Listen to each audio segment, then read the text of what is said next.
Les articles 110 à 115 du projet de loi relatif au régime général des élections et des référendums est contraire à la liberté accordée par la Constitution aux organes de presse. Ces termes visent également à limiter la liberté d'expression des candidats aux élections, d'après les observateurs.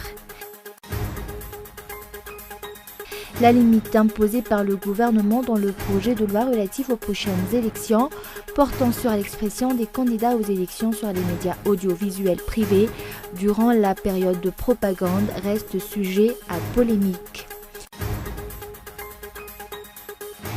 Et législative en Colombie, la droite opposée à l'accord de paix l'emporte. Premier scrutin où participait la FARC.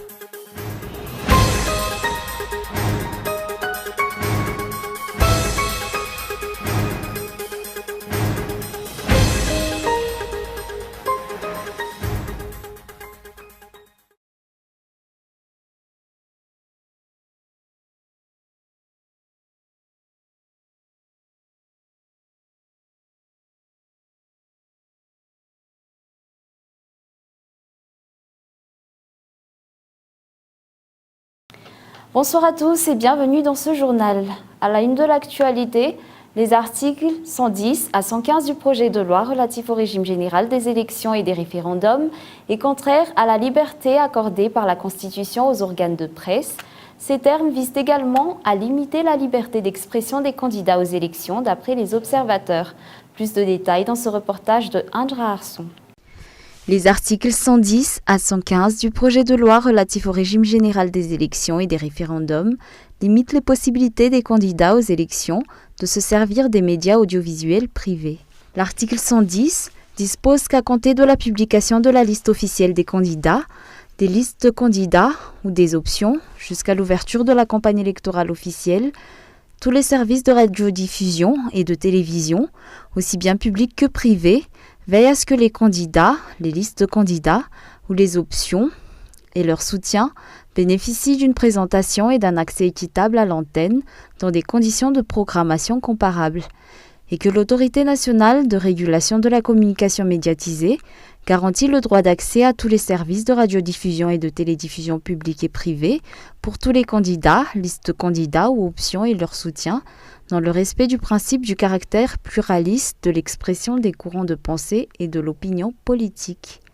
Ainsi, cette autorité intervient, le cas échéant, auprès des autorités compétentes pour que soient prises toutes les mesures appropriées pour assurer, garantir et faire respecter l'égalité nonobstant les sanctions prévues par les textes régissant l'organe de régulation et est habilité, selon la gravité du manquement, à prononcer la suspension d'une partie du programme et ou une sanction pécuniaire ne pouvant excéder 10% du chiffre d'affaires hors taxe de l'entreprise de presse audiovisuelle concernée et 20% en cas de récidive si après une mise en demeure, l'entreprise de presse audiovisuelle n'obtempère pas.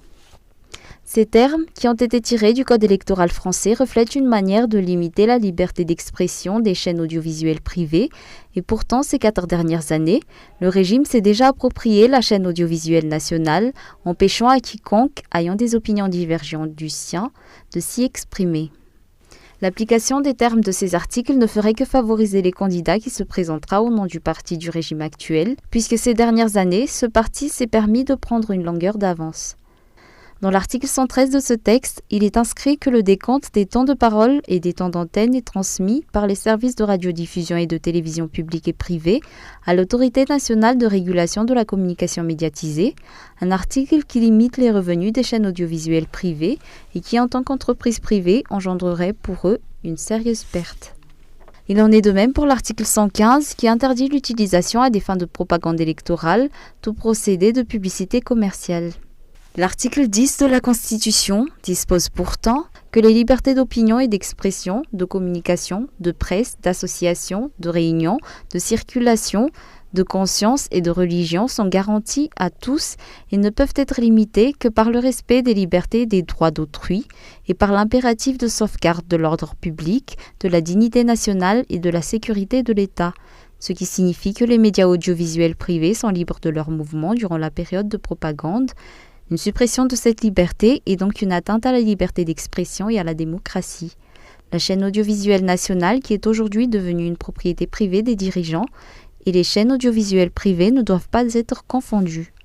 La question qui se pose est également de savoir pourquoi ne pas inscrire ces articles dans le code de la communication au lieu du code électoral. Ainsi, tout le monde, pro-régime ou pas, pourra avoir le même temps de parole sur la chaîne audiovisuelle nationale. Comme annoncé précédemment dans les titres, la limite imposée par le gouvernement dans le projet de loi relatif aux prochaines élections portant sur l'expression des candidats aux élections sur les médias audiovisuels privés durant la période de propagande reste sujet à polémique. Comme à leur habitude, les dirigeants ont publié ce projet de loi sans tenir compte des avis externes, d'après le parti politique Malagas Miaramieng. De nombreux points sont discutables dans ces textes, d'après les explications. Reportage Lili Rabiat. Le député de Béalalan issu du parti politique Malagas Miaramieng a développé les grands points du projet de loi électoral durant la rencontre des membres de ce parti. Actuellement, peu de députés font un compte-rendu de la situation du pays et les lois mises en examen au Parlement d'après ce parti. Les conditions pour pouvoir se porter candidat aux élections marquent particulièrement ces textes. Dans ces textes, on retrouve les conditions pour pouvoir se porter candidat aux élections présidentielles et aux élections de députés. Ce qu'il faut souligner, c'est qu'il n'y a pas de tranche d'âge précise, il faut juste avoir au moins 21 ans, s'être acquitté comme il se doit de ses impôts, avoir un casier judiciaire vierge et payer une certaine caution pour l'élection présidentielle.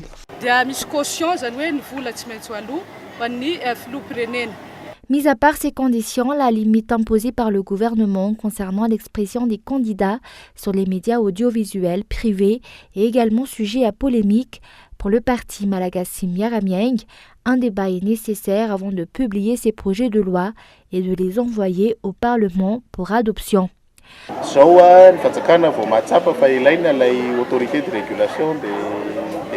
Ce n'est que maintenant que le gouvernement se rend compte que l'autorité de régulation des médias est nécessaire.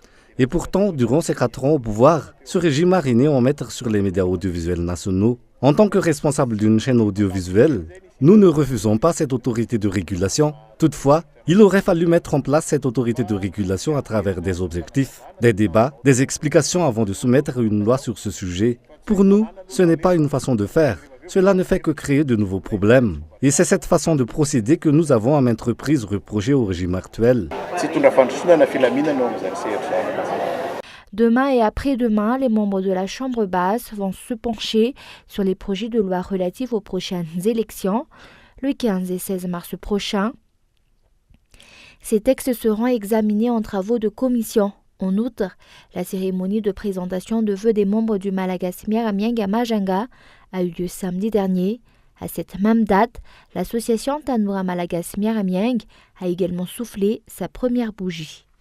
Toujours dans l'actualité politique, les parlementaires commenceront à examiner les 3 projets de loi relatifs aux prochaines élections à partir de demain.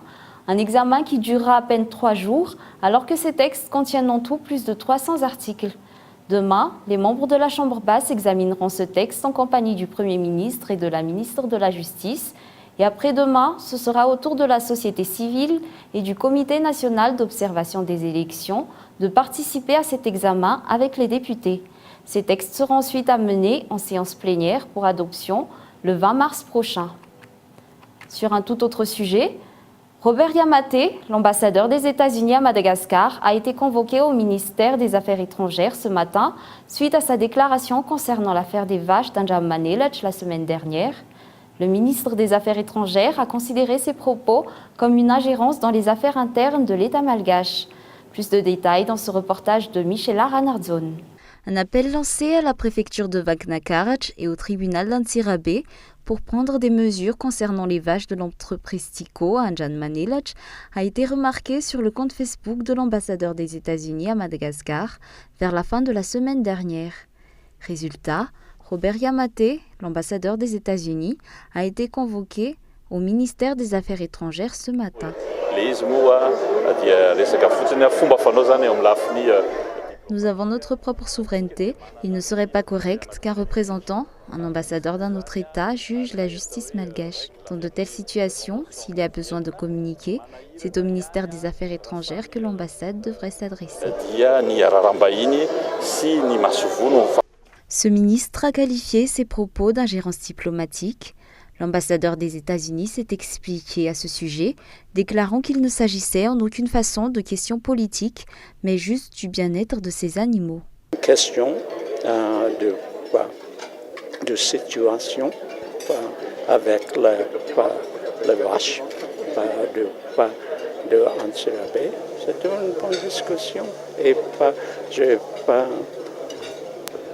j'ai compris vraiment la position prise par Monsieur le ministre. J'ai compris et j'accepte son position.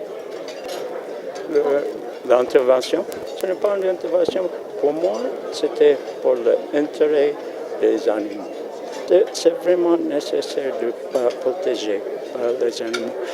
Des mesures ont déjà été prises concernant ces vaches d'après les enquêtes menées. Toutefois, cette situation prouve que toutes les catégories de personnes sont concernées dans la politique de censure du gouvernement actuel. Avant de passer aux actualités à l'international, les destructions ou falsifications de preuves sont classées comme étant une infraction pénale d'après un juriste. Une réflexion qui fait suite au brûlage de feuilles d'examen à l'École nationale de la magistrature et des greffes jeudi dernier. Des documents qui étaient pourtant classés comme preuves dans une affaire de corruption lors du dernier concours d'entrée dans cet établissement. Reportage Michael Ramarla. Une altération des preuves dans une enquête, quelle que soit sa forme, est interdite d'après le juriste Willy Razafzatouv. Une déclaration qu'il a faite par rapport aux feuilles d'examen brûlées à l'École nationale de la magistrature et des greffes jeudi dernier. Ces documents étaient pourtant classés comme preuve dans une enquête en cours pour suspicion de corruption lors du concours d'entrée dans cet établissement le 6 et 7 février dernier. Le fait y est qu'effectivement, il y avait destruction des pièces à conviction au niveau de l'NMG pendant que ces objets saisis ont été scellés dans une cellule, dans une chambre, dans un appartement quelconque, n'importe comment.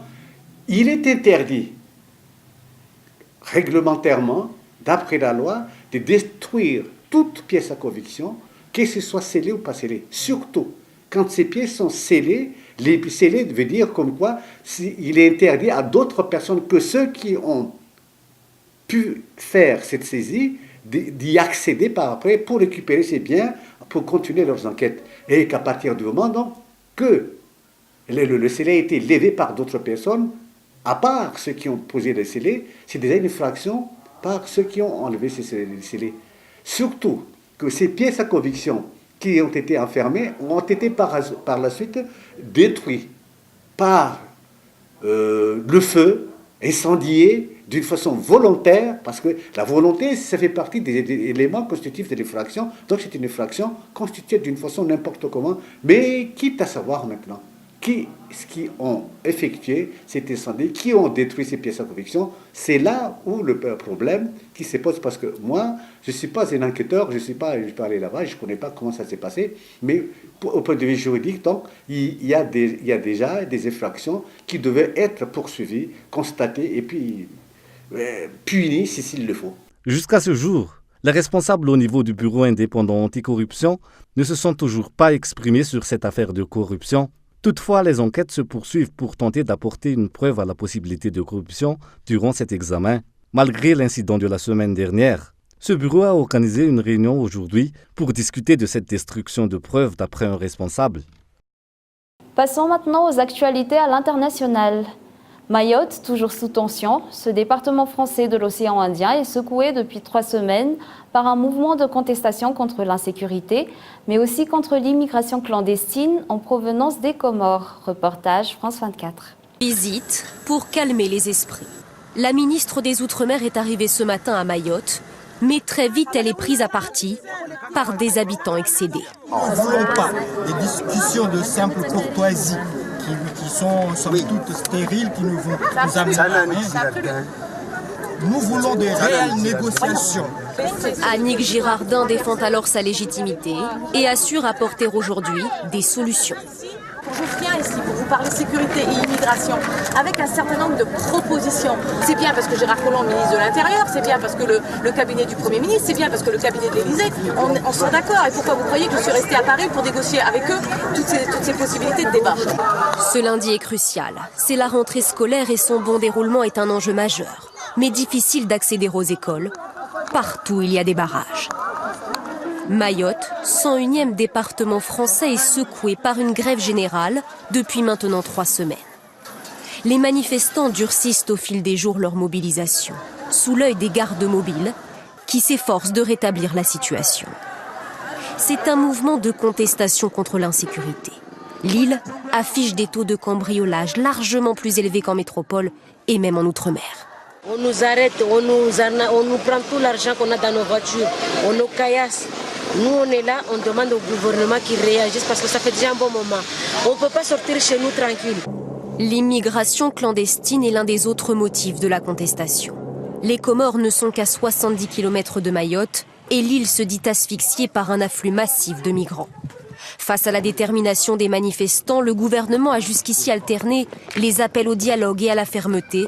Des renforts de sécurité sont arrivés sur l'île en fin de semaine. Législative en Colombie, la droite opposée à l'accord de paix l'emporte. Premier scrutin où participait la FARC.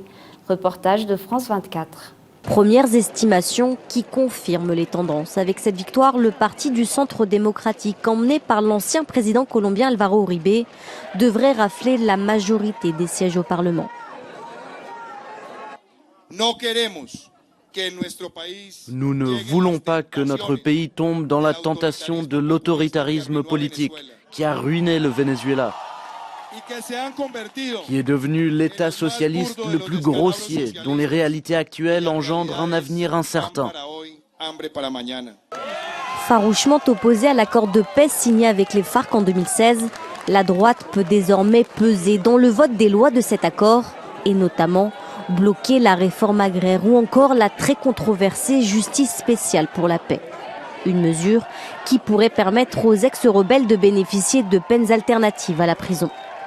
Artisan de l'accord de paix avec les FARC, le président Juan Manuel Santos salue de son côté un vote historique pour la démocratie colombienne.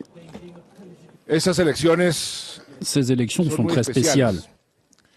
C'est la première fois en plus d'un demi-siècle que les FARC participent à des élections au lieu de les saboter. Si l'accord de paix signé avec les FARC leur garantit 10 des 280 sièges au Parlement, les ex-guérilleros ont annoncé leur intention de ne pas se présenter à l'élection présidentielle de mai prochain en raison des problèmes de santé de leurs candidats. Et avant de nous quitter, revenons brièvement sur les grands points de ce journal. Les articles 110 à 115 du projet de loi relatif au régime général des élections et des référendums est contraire à la liberté accordée par la Constitution aux organes de presse et vise à limiter la liberté d'expression des candidats aux élections d'après les observateurs. La limite imposée par le gouvernement dans le projet de loi relatif aux prochaines élections portant sur l'expression des candidats aux élections sur les médias audiovisuels privés durant la période de propagande reste sujet à polémique. Comme à leur habitude, les dirigeants ont publié ce projet de loi sans tenir compte des avis externes d'après le parti Malagas Miaramiang. Et enfin, sur le plan international, législative en Colombie, la droite, opposée à l'accord de paix, l'emporte. Premier scrutin où participait la FARC. Et c'est la fin de ce journal. Merci d'avoir choisi Cool TV pour vous informer. Bonne soirée à tous et excellente suite de programme en compagnie de notre chaîne.